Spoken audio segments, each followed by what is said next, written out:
eu saí meia hora antes, então eu acabei não vendo que realmente, eu só vi o último hino que o coro cantou. Esse propósito nosso, enquanto apostólico, tá? Enquanto principalmente coral, aqui é a vitrine. O que reverbera para a igreja? É aquilo que a gente conforme se comporta aqui enquanto coralista. Eu sempre gosto de usar essa palavra reverbera, porque a gente utiliza também quando a gente está falando com lideranças. Tá? São aquelas pessoas que são gestores, que estão à frente de um trabalho. Um pastor, ou regente, um músico também não é diferente. Porque somos nós que estamos passando a imagem para a igreja do que é o trabalho. Tá? Então, se você é um bom líder, se você é um bom regente, um bom músico, você está sendo inspirado. E eu digo por experiência própria. Hoje eu toco violão porque eu me inspirei em pessoas que realmente tocavam violão porque gostavam. Tá? E na maioria das vezes a gente só faz por fazer. Tá? E quando a gente faz por fazer, eu vou derrubar uma meia dúzia de cadeira aqui daqui a pouco. Deixa eu voltar para cá. É que, pessoal, eu também sou professor, então eu fico rodando pelo meio da sala. E aqui estou sentindo essa dificuldade de ficar transitando. Mas vamos lá. Voltando à pergunta. Se hoje, porque eu vou morrer e vocês também, tá? O engraçado é que o único ser na Terra que sabe que vai morrer e tem consciência disso, somos nós seres humanos, tá? Então, até tem um professor que eu conheço que ele sempre brinca. Quando eu falo isso, o cachorro de vocês está dormindo bem tranquilo lá, o gato de vocês está dormindo bem tranquilo. Já vocês já pensaram, opa, vou morrer. Porque é inevitável. Agora, quando isso acontecer, o que eu quero deixar como legado? Nós temos alguns exemplos na igreja, não temos? Quem hoje é na igreja que já faz tempo que partiu e que a gente lembra com clareza, até das palavras, da forma como cumprimentava, da forma como nos orientava? Eu sempre gosto de lembrar também, quando eu falei para os jovens aqui, para crianças, que eu lembro quando eu era jovem, que muitos se dirigiam a São Paulo para falar com o irmão Aldo, para pedir alguma orientação, até mesmo sobre namoro. Eu já fui com jovens lá que queria, eu falei, mas rapaz, isso depende muito de você. O que você vai incomodar o irmão Aldo sobre namoro? Mas eles iam. E na maioria das vezes nem os pais sabiam, aliás, os pais não sabem até hoje, que em algumas situações as pessoas, aqueles jovens adolescentes, procuravam o irmão Aldo para dar uma orientação. E qual é o legado? Quando eu falo de religiosidade, vocês nunca viram o irmão Aldo subir no púlpito e fazer uma pregação. Mas por que ele era santo? Por que ele inspirou muita gente? Por que muita gente sente falta hoje de conversar com alguém? De alguém que realmente te ouça e não te julgue. Esse é um legado. Isso a gente tem que trazer enquanto à frente de um trabalho. A gente tem que trazer enquanto pai, tá? A gente tem que trazer enquanto esposo, marido, esposa, tá? Enquanto pastor, porque as pessoas estão carentes de ser ouvidas. Qual é a nossa dificuldade hoje? Às vezes você não vai resolver o problema de ninguém. É muito difícil, mas só o fato de eu chegar e conversar com ele se sente aliviado. E a maioria das dificuldades é isso. Voltando um pouquinho para a realidade hoje do mundo, o que acontece? Se nós percebermos, por exemplo, o que aumentou? O índice de pessoas que se isolam. Nós perdemos a capacidade de entender o nosso irmão do lado, se ele está com dificuldade ou não. Porque nós estamos preocupados um pouco conosco mesmo. Não é isso que acontece? Observem, por exemplo, se vocês saem aqui e pegam essa quadra, quantas farmácias nós temos nessa rua? Quantos pet shops aumentaram na rua? O que isso nos remete? Que as pessoas estão trocando prioridades. Hoje, se eu não tenho Deus no coração, se eu não sou, igual eu falei, religiosidade, não acredito em alguma coisa, não tenho um trabalho, e não sou fiel naquilo que faço, principalmente quando se trata da igreja, eu me isolo, eu preciso de remédio para dormir, eu não tenho companheiros, nada contra animais, mas eu acabo comprando um cachorro para suprir aquela necessidade de estar com alguém. e começo a medicar. Percebam, agora cabe a nós, enquanto apostólicos, enquanto pessoas de bem, estarmos atentos quanto a essas situações. Quando uma pessoa chega para você e começa a reclamar, alguma coisa não está bem com ela. E qual é a nossa capacidade de entender realmente qual é o problema dessa pessoa? De sentar e conversar e a gente julga. Eu sempre gosto de brincar que nós temos muito bodes em nosso e-mail. E isso não é só aqui na igreja, em qualquer ambiente de trabalho, principalmente num ambiente mais competitivo, isso acontece muito. O que acontece? Por que eu digo bode? E eu brinco ainda que eu posso falar com experiência, porque eu sou carneiro, né? Só não pratico, pelo amor de Deus. É aquela pessoa que em algum momento ela está desanimada em nosso meio. Você percebe que ela começa a faltar. Você percebe que ela não tem mais ânimo para tocar. De repente, já não consegue fazer um arranjo no violão tão rápido mais, você já percebe que ela não está exercitando. E para a gente que toca violão, é fácil perceber quem toca violão e não está praticando. A gente sabe que ele é um bom violonista, ele toca bem, mas o som que ele tira no violão, a gente percebe, opa, está faltando ensaio. Porque não é aquele som bonito, aquele som legal, ele está chegando um pouquinho atrasado no tempo do arranjo que ele está fazendo. E o que eu faço? Aí que eu gosto de dizer que entra o bode, né? Como que o bode se defende e ataca? Você não pode jamais entrar, eu que sou do interior, e baixar a cabeça na frente de um animal desse. Porque ele vem e te bate. E ele vem e te derruba. Você tem que desviar dele. E às vezes acontece em nosso meio justamente isso. Alguém está desanimado e ao invés de eu acolhê-lo, de eu ajudá-lo, eu acho como um bode, eu derrubo. De vez, eu aproveito, agora me livrei. E a gente tem que ter muito cuidado, enquanto pessoas, na nossa família, dentro da igreja. Nós perdemos, não estou dizendo que isso aconteceu, mas eu estou refletindo aqui no sentido de, quando tiver isso acontecendo, realmente a gente refletir e tentar entender o porquê uma pessoa está desanimada e não está em nosso meio. Eu fico feliz quando eu vejo aqui que bastante pessoas vieram de longe participar de um trabalho que realmente dignifica enquanto igreja apostólica, porque o espelho está aqui. Se vocês perceberem, em Curitiba nós temos muitos jovens e adolescentes. E quem é o reflexo para essas crianças? Quem vai reverberar esse trabalho somos nós. Tá? Tudo aquilo que eu não estou praticando e não estou fazendo corretamente, eu estou passando a mensagem para as crianças. Eles querem tocar uma tuba, geralmente não é nem, às vezes, pelo som da tuba, ou pelo som do violão, mas às vezes ela pelo comportamento da pessoa que está executando. Tá? Você só se apaixona de verdade por algum trabalho, por alguma atividade, quando tem pessoas que te inspiram. E quando eu estou à frente de um trabalho, eu tenho esse cuidado de como eu estou inspirando? Eu consigo mensurar de que forma eu estou repassando a mensagem que realmente eu quero passar para quem está aqui na igreja? Eu também fiz aqui uma questão de, mesmo para nós que estamos aqui na igreja, eu gosto muito de um livro, Apocalipse, onde fala de uma situação, se não me falha a memória, capítulo 3, versículo 15, o inverso. Deus vomitará os mornos, que traduzindo mesmo como está lá, porque tu não és nem quente nem frio, e de vomitar-lhe uma coisa assim. O que significa isso? Às vezes a gente tem que ter cuidado se nós não estamos sendo mornos no que fazemos. E é normal você encontrar pessoas até que você vai cumprimentar. A gente gosta de brincar, está esmilinguido, né? Não tem aquela pegada firme de cumprimentar as pessoas. Por quê? O que te deixa desmotivado, desanimado? Eu chego aqui só simplesmente sento. Praticamente ninguém percebe. A não ser que de repente eu sento ali tocando violão, eu erro o ritmo, faço um... Aí o rejeito vai perceber, né? Mas o que de fato eu, enquanto apostólico, principalmente, enquanto coralista, enquanto músico,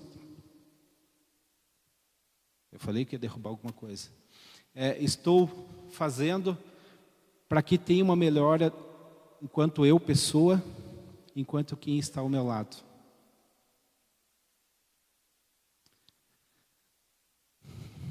Acho que eu vou ficar aqui, né? Daí eu não derrubo nada. O ambiente que a gente cria, eu não gosto da palavra fofoca, mas infelizmente isso é uma coisa que acontece muito em nosso meio, em qualquer ambiente, que é sempre aquela coisinha que ela começa, sabe, e já existe um ditado popular e muito sábio que diz que uma mentira dita mais de 1000 vezes, ela torna-se verdade. E na maioria das vezes a gente não sabe por que alguém saiu da igreja, por que alguém se afastou, por que alguém deixou de fazer um trabalho, e ela é uma pessoa que não se comunica, a gente não ouviu, e ela deixa o nosso meio. Tá? Porque nós temos que ter cuidado com aquilo que falamos, principalmente quando estamos numa posição que nos permite ter um grau de liderança. Tá? Porque existe a liderança que ela é constituída e aquela que é percebida. A constituída é aquela que alguém chegou e te colocou que você é. Tá? E a percebida é aquela que ninguém te colocou, mas todo mundo te procura e você é uma referência. Em que nível de maturidade enquanto apostólico eu estou? Porque eu reverbero, lembrando, eu estou fora do meu ambiente de trabalho, aliás, do meu ambiente aqui de igreja, enquanto igreja apostólica, eu estou no trabalho. Eu não preciso ficar dizendo que eu sou apostólico, que eu tenho uma religião, que eu acredito no irmão Aldo, que eu acredito em Deus, porque as pessoas estão me vendo enquanto atos, o que eu estou fazendo. Se as pessoas em algum momento ela vem na igreja, aquelas que não conhecem essa doutrina, foi pela forma com que eu me comportei e reverberei tudo aquilo que aqui eu aprendi. Que na maioria das vezes eu falo, mas não pratico. E as pessoas estão de olho justamente naquilo que eu pratico. Tá? Eu não sei se aqui alguém tem cargo de liderança nas organizações, mas quem trabalha com equipe sabe muito bem o que é isso. Tá? Porque quando você assume uma posição de referência, eles esperam que você realmente seja a referência. E isso dá trabalho. Tá? Se eu quero ser um bom violonista, eu quero que o Adão arrebente no violão. Tá? Para mim, quanto melhor ele tocar, mais eu aprendo. Por quê? Porque eu estou vendo ele fazer isso.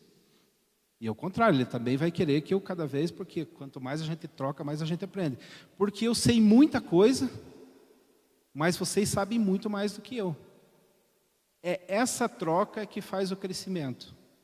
Se não existe essa troca do nosso trabalho, o trabalho não cresce. Por quê? Porque eu me isolo.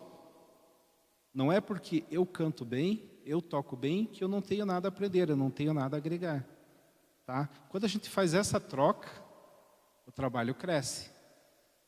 Os regentes, quando existe a troca na frente do trabalho, a conversação, dentro de tudo aquilo que é lícito e está no estatuto da igreja e deve ser observado, o trabalho cresce.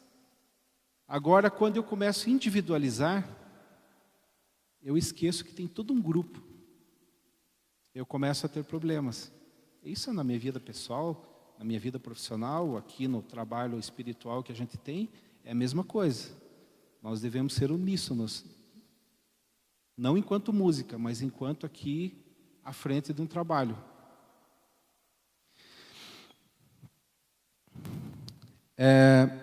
Eu tinha feito a seguinte pergunta no início: se eu deixar de existir, que falta eu faria? A gente não pode confundir, por exemplo, uma pessoa importante, porque a palavra importar já é trazer para dentro. Quando eu falo importar, eu estou trazendo para dentro. E o que eu trago para dentro? Geralmente tem que ser coisas boas. Então, uma pessoa, para mim, importante é aquela pessoa que realmente faz a diferença no meu trabalho, no meu dia a dia. Tá? A gente não pode confundir com pessoa famosa. Tá? Às vezes, na maioria das vezes, pessoas famosas não têm importância nenhuma. Mas pessoas importantes é aquelas que deixam um legado, tá? E que você realmente segue fielmente. Eu sempre gosto de falar, às vezes eu falo aqui para as crianças, e para as crianças a gente tem que ter um cuidado diferente no falar, porque algumas palavras elas não entendem, então você tem que falar mais, igual os professores gostam de falar, no sentido lúdico. Você tem que citar exemplos, você tem que praticamente desenhar para que você consiga entender. Mas nós adultos sabemos muito bem o significado da importância, nós sabemos muito bem de que forma devemos nos comportar enquanto coristas. Por quê? Porque nós somos o exemplo. A grande dificuldade hoje no mundo que eu vejo, se vocês perceberem bem, é uma frase que ela é até um tanto pesada. Nós estamos coisificando as pessoas e pessoalizando as coisas. Vamos inverter. Nós estamos pessoalizando as coisas e coisificando as pessoas. O que eu estou dizendo com isso? Nós estamos dando mais importância a bens materiais do que nos preocupando com as pessoas. Eu sempre gosto de brincar que eu sou do tempo que meu pai cobrava que não existia esse negócio do descartável. Se eu estragava, eu tinha que consertar ou não tinha mais. Hoje a gente está muito do lado descartável da coisa. Ou seja, se um relacionamento não está bom, na maioria das vezes eu nem converso com a pessoa, eu só simplesmente mando um WhatsApp. Eu não estou conversando mais, eu não estou sentando para resolver um problema, eu estou mandando um WhatsApp e não quero mais conversa. Eu estou dando mais importância ao meu bem material do que a igreja, do que as pessoas. Nós temos que ter um propósito, sim, claro. Nós todos queremos crescer, isso não é proibido e ninguém está dizendo que não pode, tá? Mas nós não podemos esquecer um propósito maior, que é justamente estar aqui nesse momento servindo a igreja. Eu sempre falo, gosto de dizer, cada vez que eu faço uma oração, eu simplesmente agradeço ou peço para pessoas. Porque graças a Deus eu tenho sido abençoado, que saúde eu tenho, o resto eu corro atrás. Eu não preciso orar, Deus me ajude a passar no vestibular, a passar porque Ele me dá saúde, eu estudo e vou atrás. Eu não posso esperar que eu faça uma oração, peça a Deus, peça ao irmão Aldo, peça a avó, e eu não faça a minha parte. Até alguém postou aqui no grupo que está voltando ao coral e que citou lá o Pavarotti, que um das lemas é para você cantar bem, que foi questionado, é cantar, é ensaiar, ensaiar, ensaiar, ensaiar. Isso é uma verdade. Eu não posso esperar que eu seja um bom músico aqui se eu não ensaiar.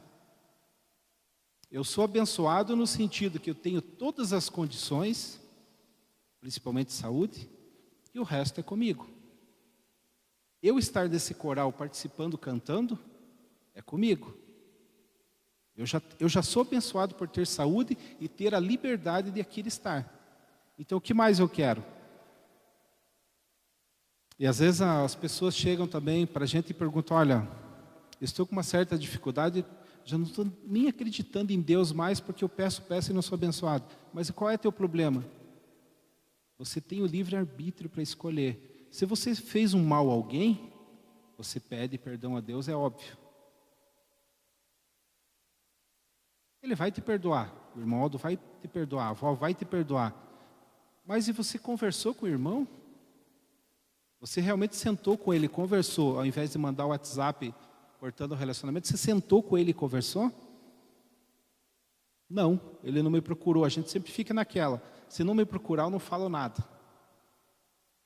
E esse é o grande dilema hoje da humanidade e dos nossos problemas no dia a dia, é a questão do relacionamento e da forma com que eu estou coisificando as pessoas e pessoalizando as coisas. Tinham me falado aqui que todo mundo tinha reforçado o café, então eu poderia tocar até as 3, mas brincadeira, não vou fazer isso.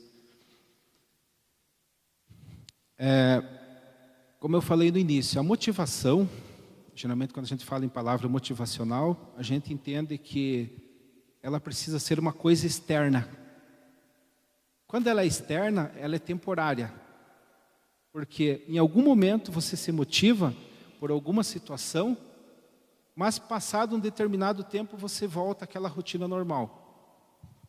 E geralmente eles utilizam a palavra motivação, que existe a intrínseca, aquilo que está dentro de você, e a extrínseca, aquela que vem de fora.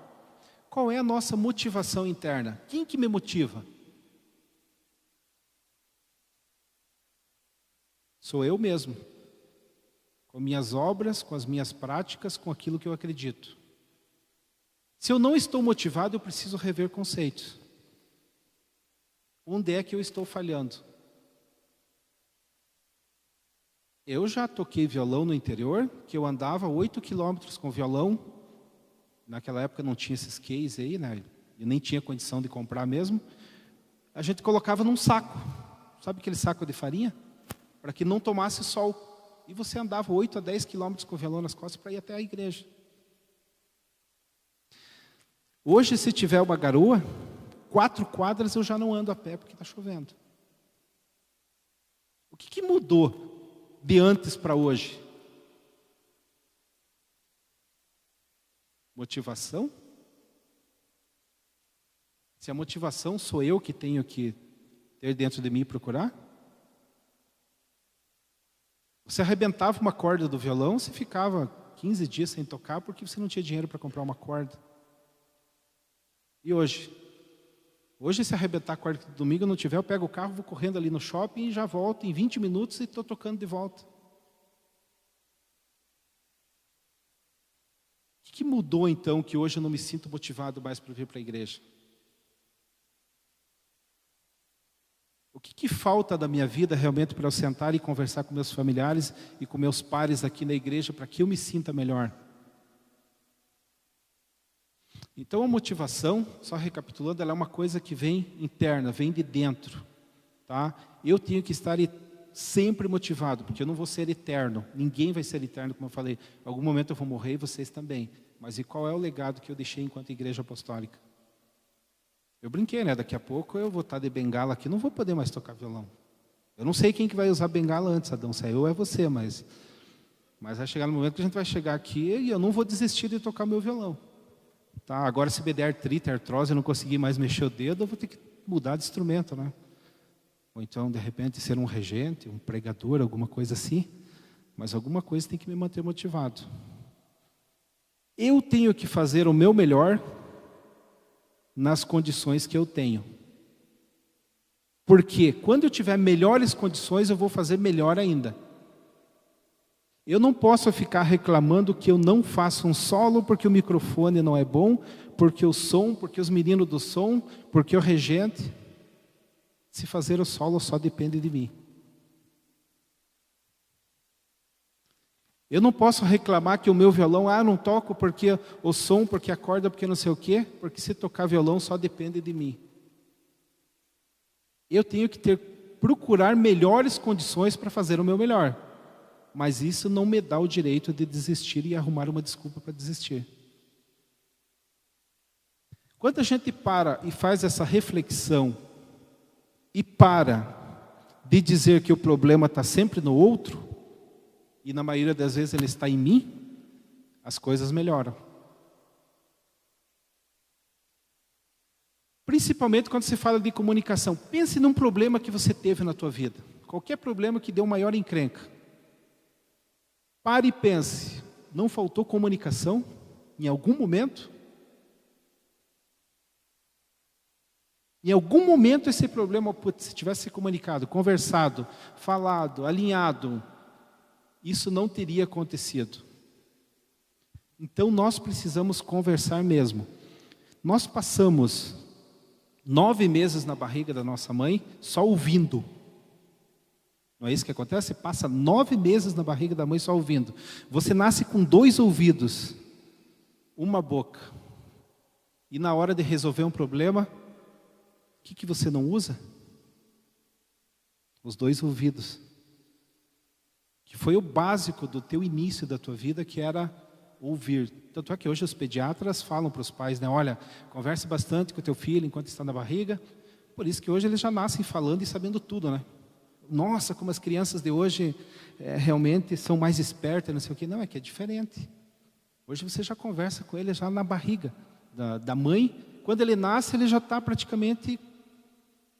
Uma evolução é muito mais rápida. E quando a gente tenta resolver um problema, nós temos a tendência, primeiro, de mais falar do que ouvir.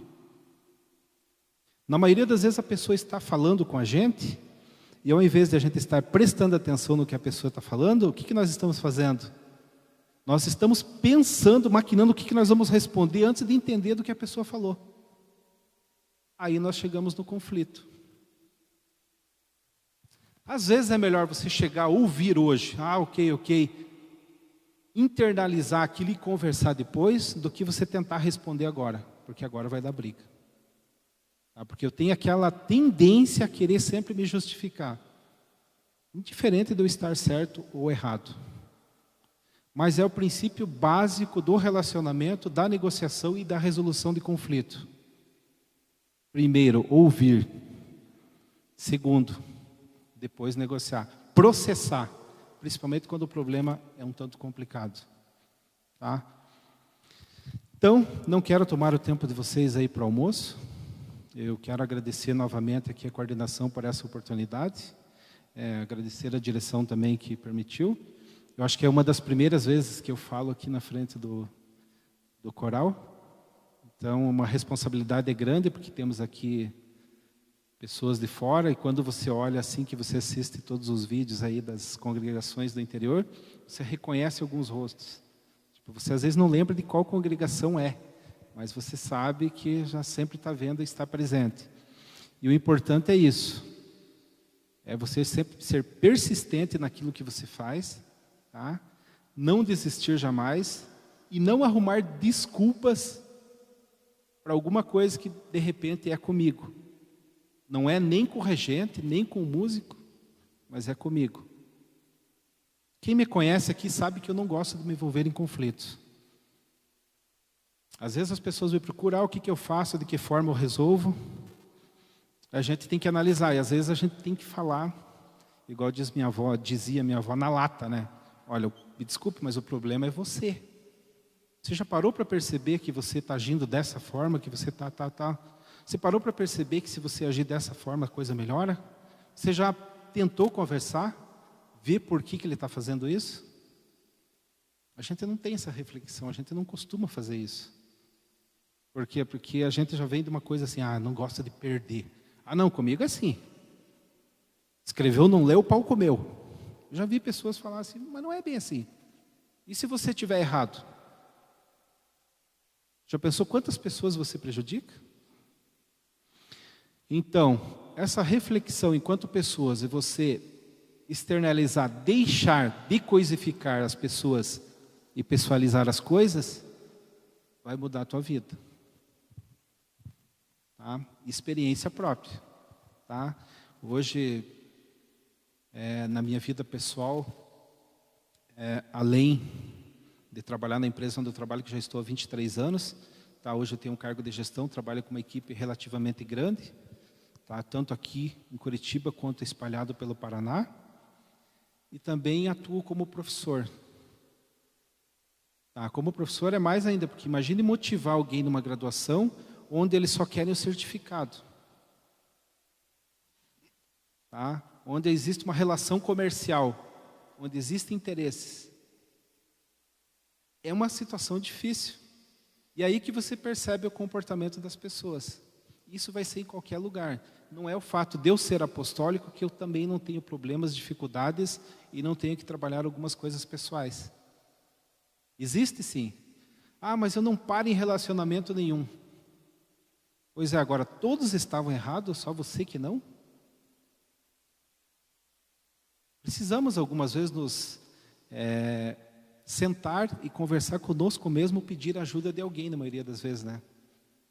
A gente precisa conversar com pessoas mais experientes. Eu sempre gostei de estar conversando com pessoas mais velhas, desde quando eu era criança. A história aqui, por exemplo, da igreja no Paraná, a primeira, que é Piraí do Sul, eu sempre gostava de ouvir a história. O Juninho não está aqui, né? Mas o vô dele, que foi um dos primeiros que acompanhou na época missionária, e o bispo, quando vieram inaugurar Piraí do Sul, ele conta toda a história detalhada. E eu gostava de ficar ouvindo isso, a história da igreja. São várias congregações que eu sei a história de como começou, quantas vezes o bispo foi lá, a missionária foi lá. Se você não conhece a tua origem, principalmente você sendo apostólico que há muito tempo na igreja e não dá valor a isso, você tem dificuldade enquanto apostólico, principalmente na tua fé. Por quê? Porque você se deixa levar por comentários, por teoria, teses. E aquilo que é prática, que foi o que aconteceu, e de fato aconteceu no nosso meio, eu deixo de lado.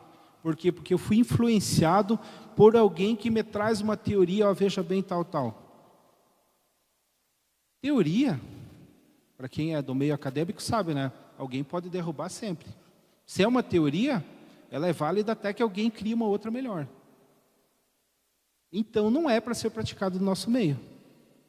Qual é o histórico que a gente tem? Aquilo que a gente aprendeu durante toda a nossa vida pregressa aqui enquanto apostólico. Aquilo que foi pregado ali, é aquilo que você trouxe dos teus pais, é aquela orientação do início, a evolução que vem acontecendo na igreja, tá?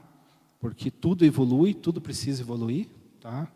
Uma época eu também cheguei a tocar gaita na igreja, eu violão, depois toquei acho que uns 3 anos gaita na igreja, daí voltei para o violão, toquei um tempo teclado aqui, daí não era a minha praia, voltei para o violão de novo, e pretendo me aposentar no violão. Mas são coisas que eu acredito, tá? Eu acredito na igreja, eu acredito no que é pregado ali, tá? Eu acredito no tudo que é ensinado hoje enquanto igreja apostólica. Teremos dificuldades? Sempre.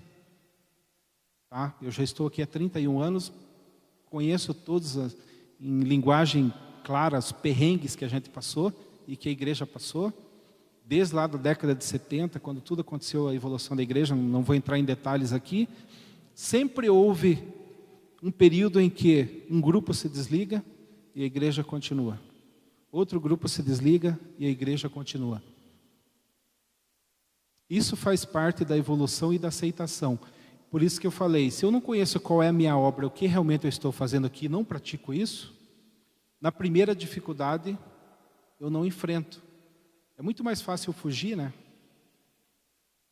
Eu dar uma desculpa e desistir do que realmente eu enfrentar a dificuldade. Nós temos aqui pessoas que ficaram afastadas do coral há muito tempo e que retornaram. Tiveram dificuldades, mas conseguiram superar e retornaram. Agora, até onde eu estou capacitado para que isso aconteça? Porque isso não acontece assim, de um dia para o outro, ela vai acontecendo aos poucos. Bom, pessoal, então era isso que eu gostaria de passar para vocês. Não quero deixar ninguém sem almoço aqui. Agradecer novamente a coordenação. Agradecer o pessoal de São Paulo, de outras congregações que vieram aqui, estão presentes também. Sejam bem-vindos à nossa casa. E se é a casa de Deus, é de qualquer pessoa que acredita em Deus. Mesmo quem não acredita, pode vir a acreditar também. Tá? Porque às vezes tem pessoas em nosso meio que geram alguma dúvida, às vezes, quanto à existência de Deus. E é uma verdade. Duvido que alguém não conheça alguém que em algum momento gerou uma desconfiança. Nós precisamos trabalhar e trazer essa pessoa em nosso meio. Tá? Então, muito obrigado. Que tenhamos uma boa festa, uma festa abençoada, que seja realmente de confraternização e que vocês se sintam muito felizes aqui em Curitiba. Bom, já foram agraciados por chegar num dia de sol quente, né? Porque se tivesse vindo ontem estava difícil. Antes de ontem também estava difícil.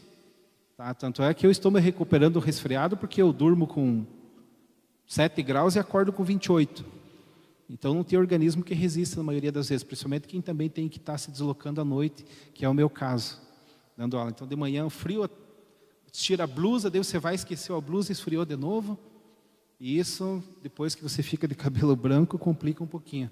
Enquanto era jovem era fácil, né? Nada afetava, mas depois que você vai pegando uma certa idade, você acha que você está inteiro, mas você não está não.